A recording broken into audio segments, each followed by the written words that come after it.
The Gwaltney Group. The following is a sponsored program paid for by Robin Gwaltney. Gwaltney Group. RE/MAX results. Welcome to Rochester Real Estate, featuring Robin Gwaltney from Gwaltney Group RE/MAX results and Andy Brownell. Here's Andy Brownell on Rochester's News Talk, 1340 KROC AM and 96.9 FM. Good morning.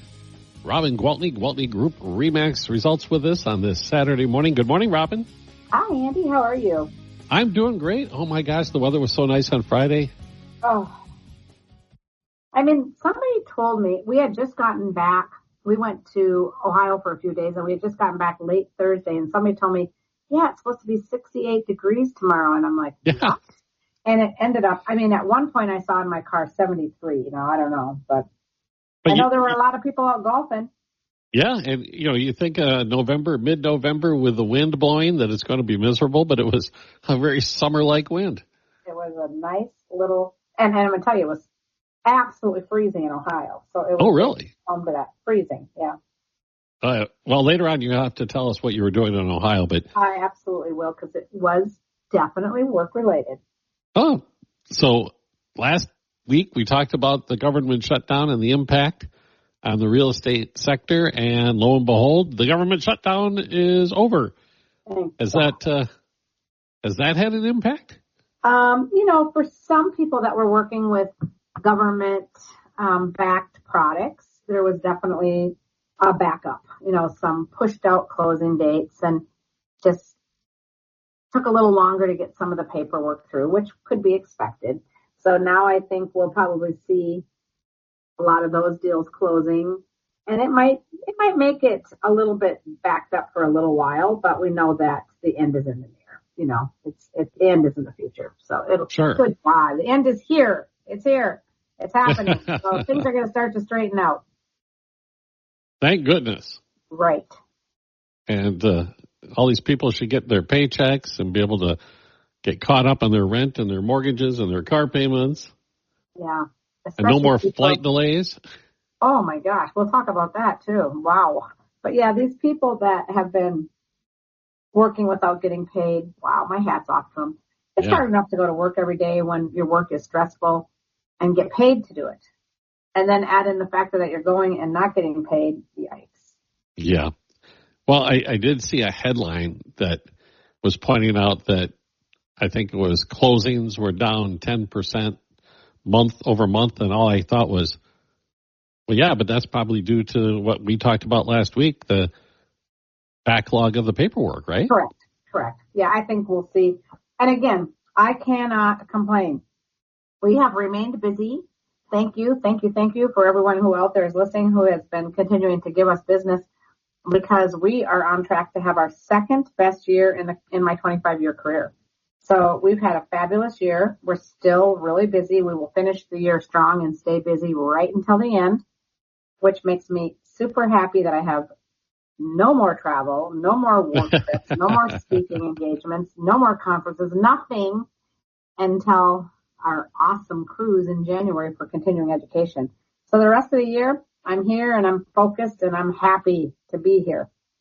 And we are blessed, we've said this before, with living in a part of our country that the economy is strong. And I saw the city of Rochester put out a little notice that through October, the value of the building permits issued in the city went over $1 billion. Yeah. That's an incredible number. Well, things are happening, right? I mean, we know that. We know that on our horizon, the future is very bright, because everyone and their mother is familiar with Mayo's Bold Forward program. Everybody knows that is a $5 billion venture that is going to not only grow Mayo, but grow Rochester. And that is just going to be so good for the economy of the city and for so many industries, including, of course, real estate, but so many things that are tied to it. Yeah. You've said it before, that all the stores that sell building materials and carpeting and paint and flooring and plumbing and all the things that are related to housing, when things are growing, those are all, it's going to be a huge uptick in everybody's business. Restaurants, more people, all of it. It's just going to be really good for the economy. Well, when you're talking tens of thousands of new jobs over a relatively short span of time, that they're going to have to build. The initial prediction was 50,000 in 15 years. So by 2040, there should be 50,000 new jobs in Rochester. And when I was growing up in this town, the population was 50,000. Yeah, exactly. Yeah. Oh, that just shocks and amazes me sometimes. Mm-hmm. Well, Robin, why don't we take a quick break and we come back? I want to pick your brain on another news item that kind of surfaced this week. The idea of a 50-year mortgage. Oh yeah, we got into a pretty in-depth conversation about that at my conference. So yeah, that'd be good to talk about. All right, we'll be right back. Robin Gwaltney, Gwaltney Group-RE results. This is News Talk 1340 KROC AM and 96.9 FM. We'll be right back with Robin Gwaltney and Andy Brownell on Rochester Real Estate. This is News Talk 1340 KROC AM and 96 Untucked. To Rochester Real Estate with Robin Gwaltney from Gwaltney Group-RE results and Andy Brownell on Rochester's News Talk 1340 KROC AM and 96.9 FM. Good morning and welcome back. Andy Brownell along with Robin Gwaltney, Gwaltney Group-RE results on News Talk 1340 KROC AM and 96.9 FM. All right, Robin, I'll admit when I first heard the idea that they were considering creating a product, a 50-year mortgage product, I was, taken aback, I guess. I just went, what? But the more I think about it, maybe it's not such a bad idea. So I don't know if you've seen the meme that has been getting sent everywhere. Everybody knows who Dave Ramsey is. There's a picture of Dave Ramsey laying in what appears to be an intensive care unit. And it says, Dave Ramsey in critical condition after learning of a 50-year mortgage. Okay, that's funny. So, yeah. So bottom line is depending on how you look at it, because there's always two sides to everything. So let me start with saying this week, 11 of the Gwaltney Group team members attended a conference of a total of about 80 people. So I belong to a mastermind group with 12 team leaders across the country. We get together on Zoom every other Tuesday. We get together in person 2 times a year. And 2 years ago, they started, and I wasn't a part of the group then, they started doing this 1 time a year conference where the team leaders show up with their team members. And so then we let everybody learn from each other. So the admin help goes off into one section and talk about what tools and systems they use and help each other and bounce ideas off each other. And the team leaders, we went a couple days early and did that before the team members showed up. And then when the team members showed up, we had a lot of speakers, and actually the team leaders all took a topic and we each took our turn speaking. And then we had a panel where team members sat on, and Brett actually was chosen to sit on that and did a great job. I was really proud of him. And then I sat on the team leader panel. But one of the things that came up was, how do we feel about the 50-year mortgage?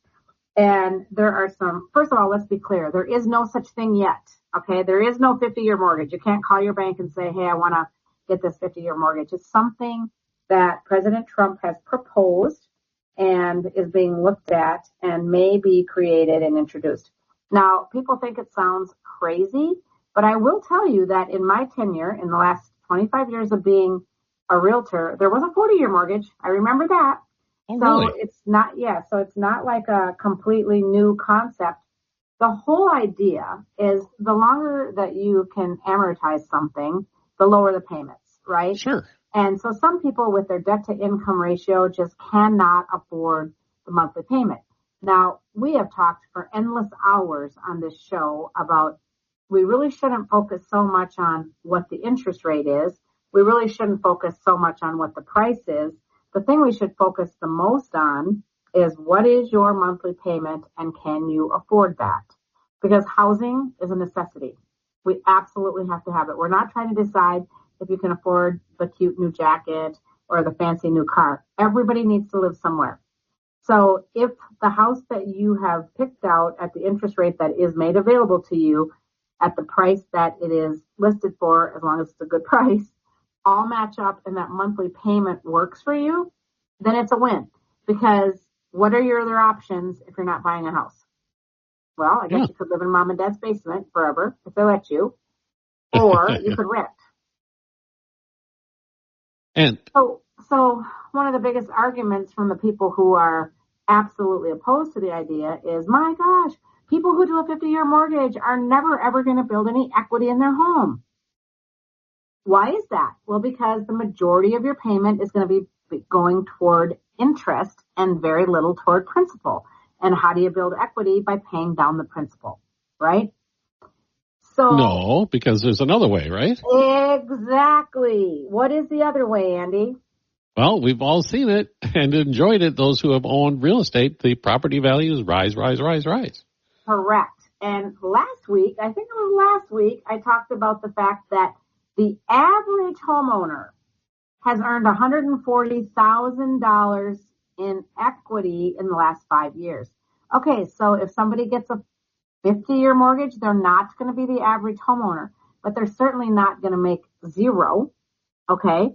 But if they remain in the rental market and they continue to rent their home, I promise you, they're building zero equity. They are paying 100%, might as well be interest, right? Because it's just money going from them to somebody else that's never going to ever credit them in any way other than giving them a shelter. And so there's that. You know, as I pondered this too, like, I guess you're describing the same thing. I'm thinking of that first-time home buyer and that starter home, which now, you know, it's $300,000 to $400,000 in our community, right? And you know, they're not going to stay there forever. So that 50-year mortgage is kind of an illusion that way. Exactly. And you want to know what? The difference between amortizing that $400,000 home over 30 years to 50 years is going to reduce their monthly payment, their mortgage payment, depending on the rate they get, somewhere between $200 and $250 a month. Well, that's a lot. Yeah, it is. That could pay their car payment, or that could pay, help put groceries on the table or whatever, pay some utilities. So the bottom line is that you have to figure out what's right for you. And that's why it's so important that you're working with people that are going to look out for your best interests, are going to guide you in a good way, and make sure that you're not making any kind of disastrous decision. Now, clearly, if somebody said, well, I could definitely handle the 30-year mortgage, but boy, I like the payment better because then I'd have more cash to shop and go places. I'd be like, you know what? Now you're being kind of silly, because it definitely makes more sense for you to do the 30-year mortgage if you can, right? Because then you are going to build equity faster. So I think this product is not for everybody. I think it's a tool to help people make housing affordable, because what have we been asking for? How can we make housing affordable for more people? The program in town, the First Homes program, where you're buying into a community land trust, they own the land. You're just buying the improvement to the land. And so you pay less. I recently showed one in town. It was a townhome out on Mallard Place in that program. And in the notes, it said that it was appraised, this unit was appraised at I don't remember the exact, but I think $330,000. And I believe it's on the market for $237,000. So $100,000 less than market value. But to get it, you have to qualify for the First Homes program, meaning you have to have a certain income threshold. You can only have a limited amount of liquid assets, because it's meant to help people. Well, people who criticize that program say, well, geez, when you sell it, you're not going to be able to gain the equity because you don't even own the land, and you have to sell it back at fair market value to somebody else that is in the same situation. Okay, is that a bad thing? I mean, this is a good thing. This is keeping more options for affordable housing. So and plus that fair market value will have risen most likely, so you would get a slice of the pie. Right, so they are going to earn equity. It's just not going to be as much if they own the whole land, but they also bought it for $100,000 less. So you can't have your cake and eat it too, is what my dad always used to say, right? So you have to decide which is it that's really important. And to me, we've all been begging for and asking for, let's figure out ways to make housing more affordable for more people. So my personal take on this product, if it ever comes to the market, is that there is a time and a place for it, right? There is an advantage for some people to use it for sure. I like that it's thinking outside the box in a way. Thinking outside the box, exactly. And the other aspect of this, that as I was reflecting on it, that at first glance you go, what? That seems crazy. But then I go, well, wait a minute. As the cost of these vehicles that we drive has risen so dramatically, they have created a 10-year auto loan. Exactly. Do you know that I still drive the same, not the same vehicle that I drove 20 years ago, but the same make and model that I drove 20 years ago. And I can honestly tell you, the first year I bought it in 2002, I thought it was so expensive, but I liked it so much. I just loved it. And I decided I work hard. I use my car for work. I'm in it all the time. I'm going to, take the plunge and buy the expensive car.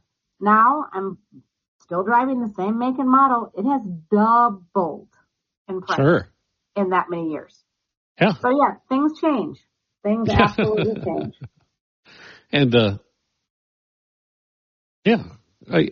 I the more I think about it, it seems like something worth exploring.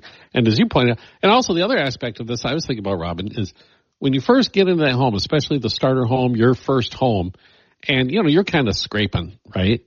Right. But as you're in that home for a year or two or so, your lifestyle changes a bit, and usually your finances stabilize a bit because, guess what? You're not going out on the town as much as you were before. Right. And you're probably your income's going up a little bit. Right. All of the things. And then a lot of times the first thing you do is start paying a little extra on your mortgage. It's always an option. Yeah. To keep that payment down. But if you have more, just like when people say to me, geez, if I get a 15-year loan, I'm going to save X number of dollars in interest. And if I get the 30-year loan, I'm going to pay more. And I'm like, but your monthly commitment is less. And if that makes you more comfortable to live, because I don't want to set anybody up for failure, right? Go that route and pay a double payment anytime you feel like you have extra money, or just pay a certain amount down directly towards your principal anytime you have it. You'll be surprised at how fast you can hammer away at mortgages when you do that. Because that goes straight to the principal. That a lot. On the negative side of this, I imagine a 50-year mortgage compared to a 30 is going to carry a higher interest rate. It is going to carry a higher interest rate, and, the majority of your payment is going to be going toward the interest rather than toward the principal. I mean, when they got so low for COVID, you're like, whoa, you could really hammer away at your principal fast, right? But again, you own a home, and that is a goal of most Americans. Yep. Homeownership is still a real dream. So you've accomplished that. And let's not get wrapped up in whether it's going to take you 30 years or 50 years to pay your mortgage off in full, because I'm going to tell you right now that the average person moves every 7 years. So There's not a lot of buyers, even the ones getting the 20-year mortgages, aren't always staying there and paying them off in full.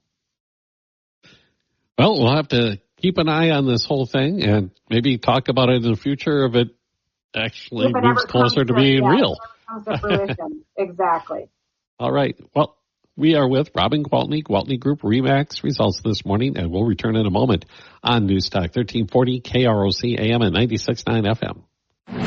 We'll be right back with Robin Gwaltney and Andy Brownell on Rochester Real Estate. This is News Talk 1340 KROC AM and 96.9 Rochester Real Estate with Robin Gwaltney from Gwaltney Group-RE results and Andy Brownell on Rochester's News Talk 1340 KROC AM and 96.9 FM. Thanks for joining us on this Saturday morning. I'm Andy Brownell with Robin Gwaltney, Gwaltney Group-RE results.